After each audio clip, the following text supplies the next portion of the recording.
Hej alle sammen, og i dag der spiller vi et eller andet spil. Jeg ved ikke helt, hvad det hedder, men det er også lige meget. Men ja, vi skal i hvert fald lige i gang. Vi er sindssygt langsomme. Okay, kan vi lige hoppe over? Hvad? Okay. Claim you first one. Vi skal nok langt. Okay. Kan vi jump det der? Nej. Hvad skal vi gøre? Okay. Den her tror jeg, vi køber. Gør vi ikke det? Jo, se nu får vi 2 per sekund. Okay. Jeg ved ikke, om det er godt. Men det er i hvert fald bedre end før. Sådan der. Ja. Okay. Fedt. Nej. Nej, hallo. Nej.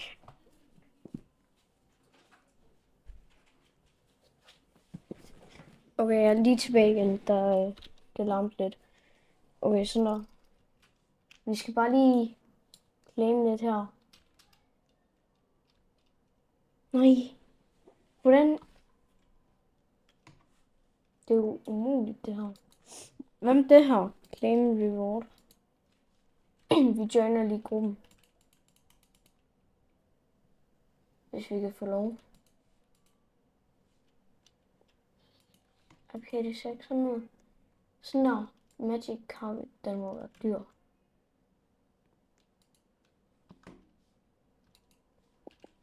Okay. Så er vi lige der. Jump. Øj. Hvorfor er folk så hurtige? Det er godt nok svært at komme på leaderboardet i det her. Top speed er ret meget.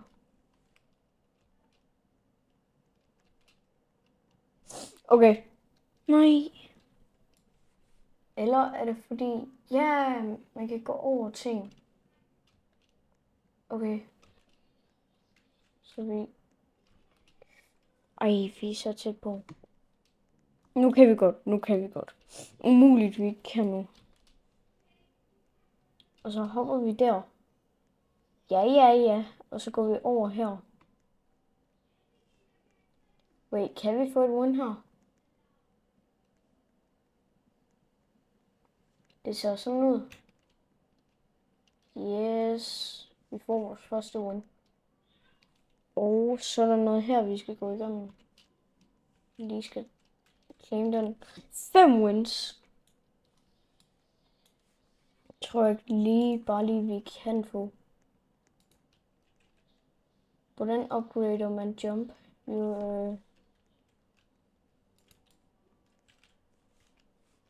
Nå, her.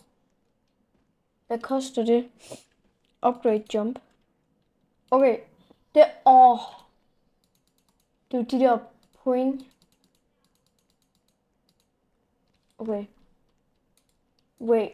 Shit, jeg er hurtig nu. Har jeg råd? Okay. Hvor mange coins har jeg?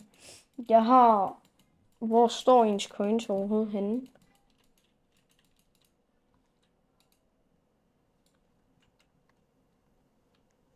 Det er også lige meget.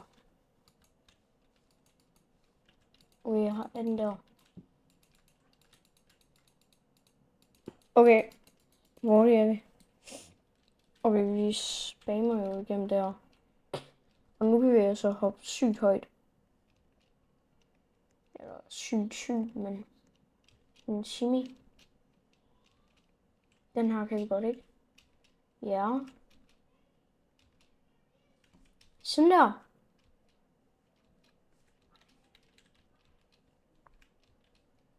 Okay. Nej. Har vi råd til den her? Okay, vi har masser af speed nu. Så nu kører vi bare igennem. Okay. Ja. Yeah. Der.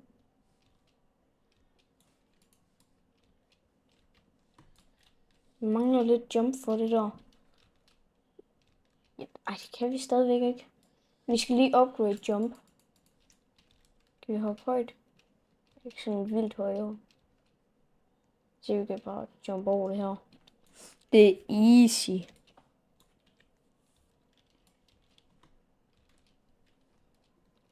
Sådan der. Ja. Alt det her har vi prøvet før. Ja, vi kan bare ikke den her. Okay. Vi skal upgrade speed. Det er helt 100 i hvert fald.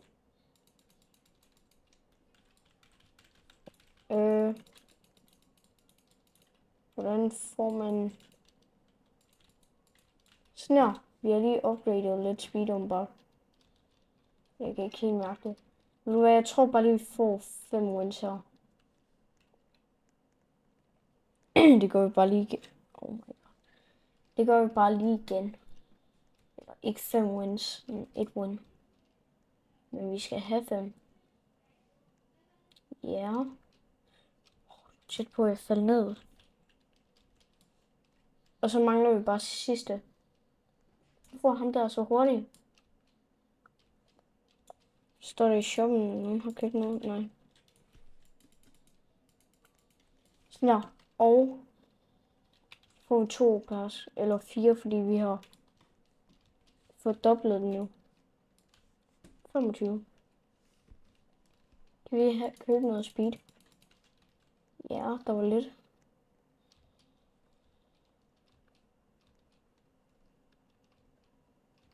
Ham der, han er godt nok hurtig. Okay, vi kukker. Vi kan dog ikke helt hoppe derovre. Sådan der. Nej, det er så tæt på. Nu kan vi. Det er klart, vi kan jo bare spørge. Okay, det var ikke helt meningen. Der er ikke engang en shop. Det er lidt dårligt. Og så grinder vi bare lige igennem det her alt. Yes. Okay. Det er så tæt på. Skal vi upgrade jump? Nu har vi upgradet vores jump. Okay. Sådan der. Jeg kan ikke sådan mærke, vi er hurtigt. Vi kan hoppe højere. Ej, det der var ikke helt meningen. Sådan der. Ja, vi kukker.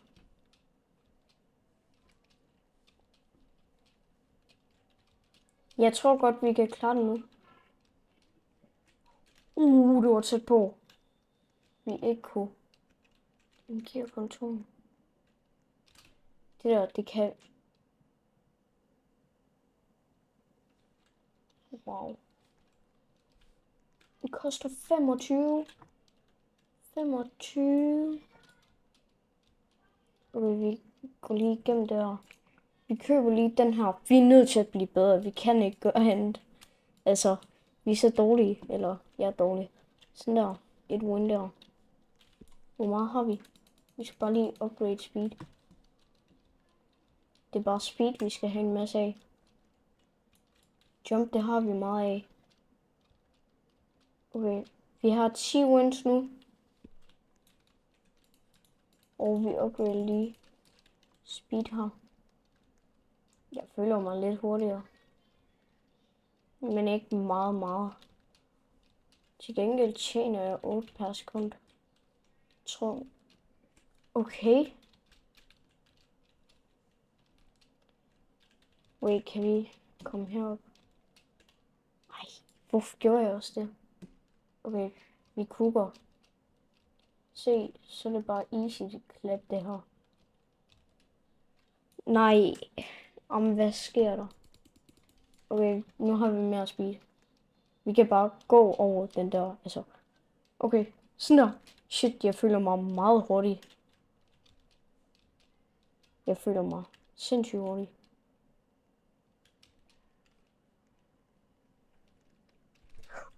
Vi klarede den. 5 wins sker det. Okay, jeg tør simpelthen ikke den anden. Det er alt for risky. Kan man egentlig have checkpoint?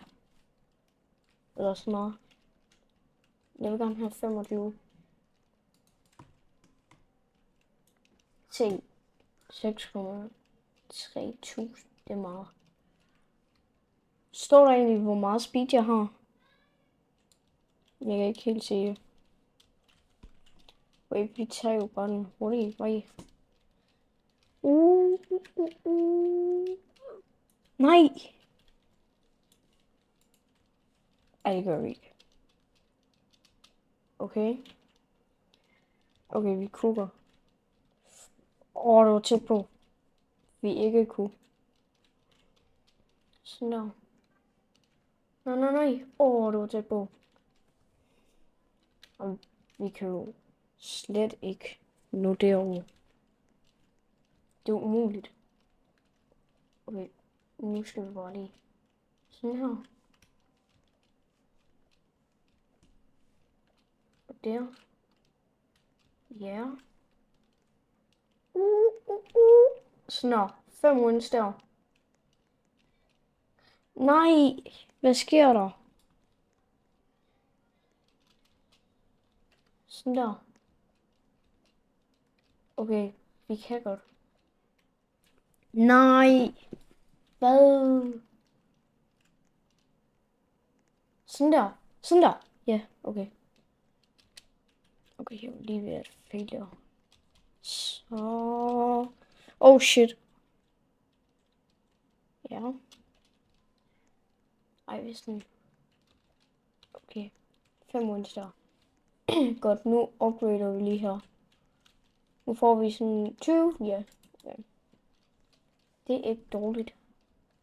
Jeg kan godt mærke, at jeg skal upgrade speed. Shit, jeg er hurtig. Hvad? Jeg er jo ginormous hurtig. Ej. Vi upgrader lige jumper. Men hvad? What? Hvor er jeg hurtig? Jeg sprinter jo bare igennem alt det her.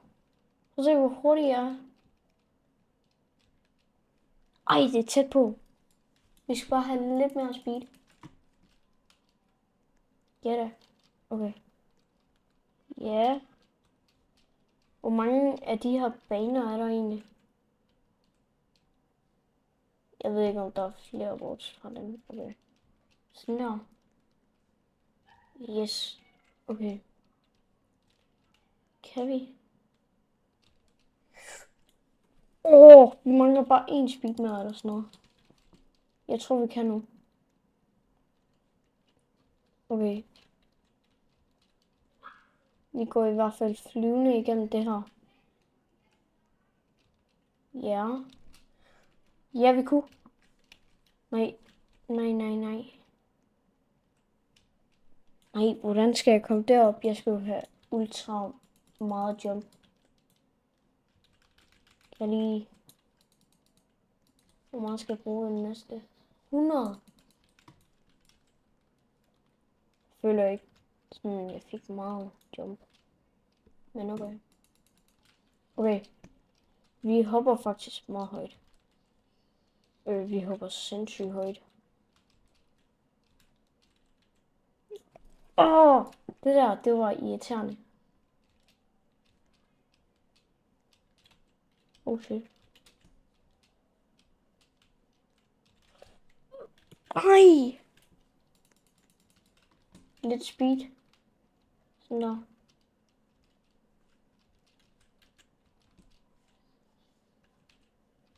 Se. Nej.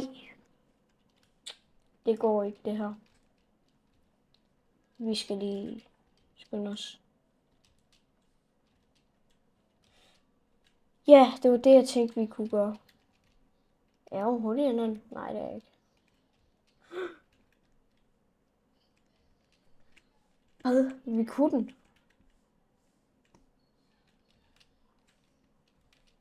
Jeg ved bare ikke.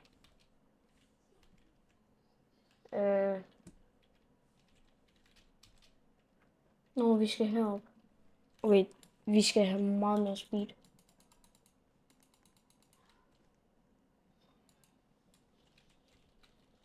Okay, Sådan der. Ja. Vi vender lige tilbage, når vi har sådan 2000 af de der coins. Så er vi tilbage, og vi har næsten 3000 coins. Og jeg tænker, at jeg køber masser. Bare jump. Vi skal bare jump højt her. Yes. Bare masser af jump her. Vi er master jumpness. Sådan der. Jeg tror nemt, vi kan klare den her. Yes. Og den giver 10 wins. Det er ret fint. I forhold til den angav 5.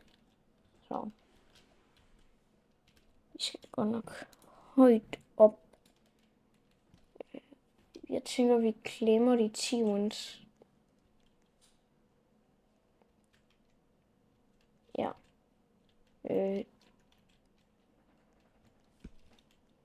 Så går vi lige herhen. Igen. Ej, jeg skulle så meget have upgradet min speed. Men det er for sent. Så, bump. Men i det mindste får vi lige 10 wins her. Nej, så har vi 45, og vi har klemmet den her. Ja, okay. Og speed, det skal bare upgrades. Jeg kan godt mærke, at det bliver hurtigere der. Nej.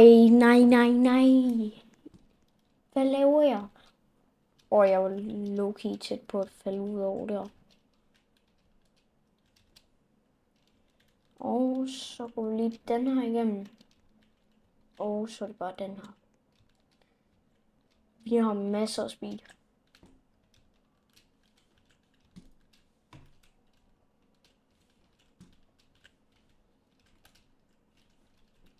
Vi mangler mere jump nu. Okay, jeg skulle falde lige rundt.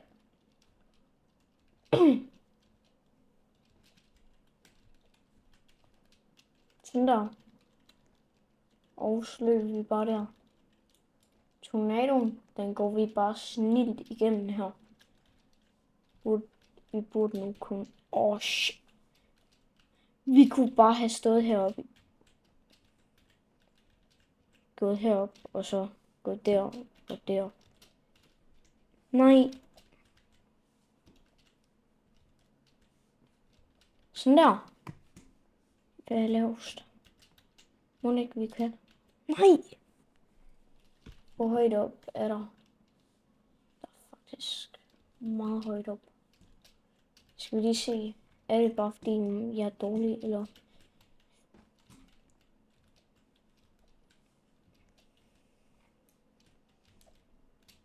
Ja, det kan vi faktisk ikke. Vi upgrader lige jump. Vi skal lige have lidt mere. Sådan der. Kan vi snart upgrade jump?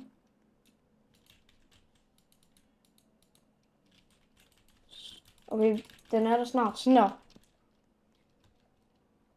Okay, vi fik noget mere jump. Hold da mål. På et tidspunkt skal vi sikkert også bruge sygt meget speed. Det skal vi sikkert på næste.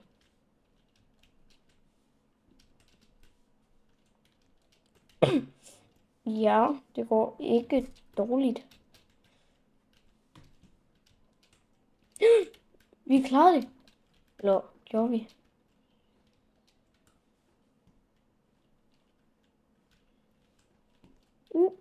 25 skal jeg lige se. Kan vi egentlig klare den her? Okay, det er langt.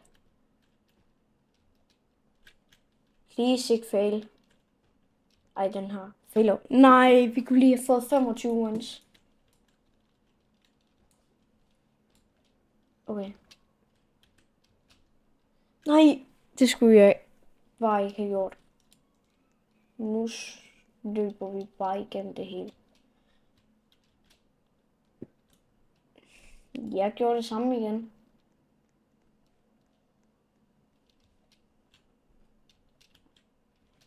Okay. Sådan der. Yes. Og så har vi den her. Så det går vi lige forbi. Yes, sir. Og selvfølgelig fejler jeg. Selvfølgelig fejler jeg igen.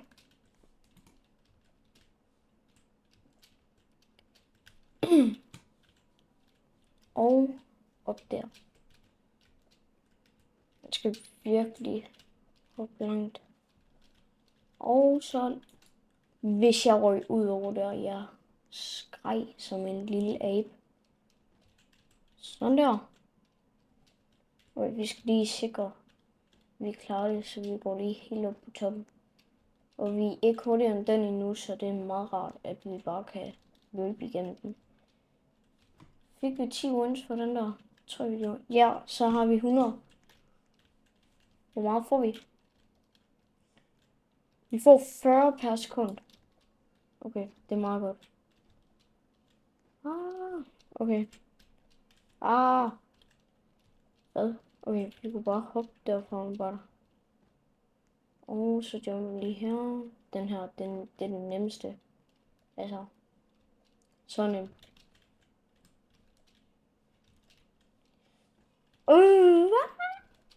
Okay. Ja. Vi skal nok op på træet først. Jeg går nok tæt. Okay, hvor meget skal vi bruge? 250.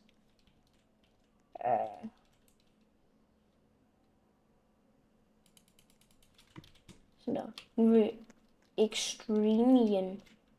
Hurtigt. Altså.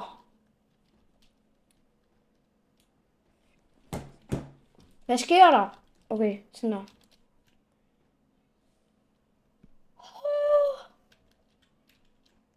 Det var lidt for tæt på. Og vi junker bare igennem det her. Sådan der. Og vi kunne bare hoppe derfra. Altså. Må jeg gerne lige komme op her, tak. Og vi skal bare herop.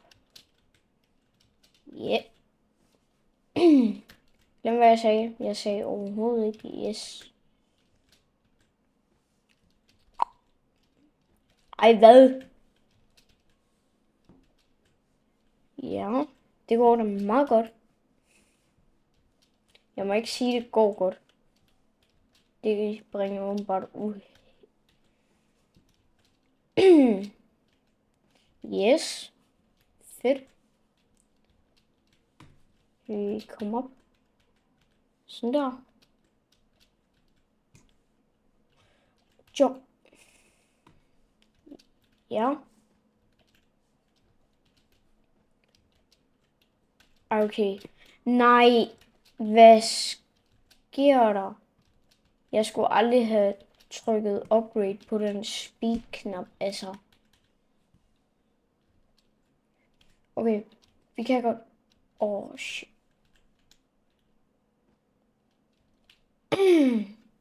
Ja. Jeg prøver lige igen. Hvor lang tid har vi lige brugt på det her?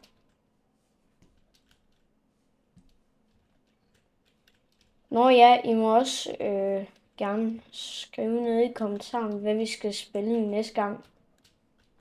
Ja, det må I meget gerne. Shit. Det var nok tæt på. Jeg tror godt, vi kan klare det nu.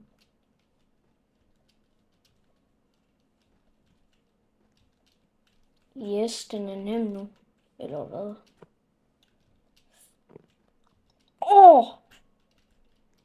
Det var tæt på, føler jeg. Vi skal lige have lidt tilløb. Sådan der.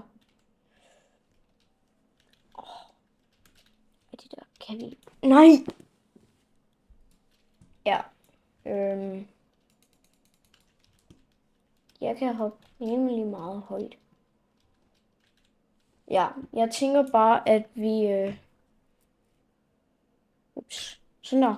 Jeg tænker bare... Nej, jeg tænker bare, vi siger... Vi ses en dag i næste video. Hej hej.